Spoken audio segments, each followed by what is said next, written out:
בכלל, כשאני מסתכל על שיקי עיניים וכשאני בא לטפל בשיקי עיניים, חשוב להבין שכל הערכה לא מסתיימת רק בנושא של השקע, אנחנו מסתכלים על כל האזור של השליש האמצעי של הפנים.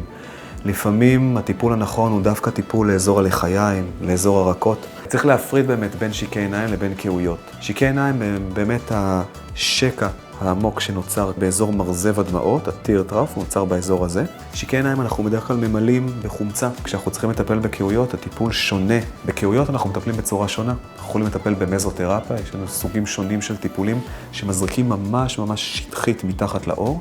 ואלה טיפולים שמשפרים באמת ומטשטשים את הכהות מתחת לעיניים ומטשטשים גם את הקמטוטים שמתחת לעיניים. חשוב לעבור הערכה מסודרת לפני שעושים טיפול כדי באמת לקבל את הטיפול המתאים והמותאם ספציפית והתפור למידות הבעיה.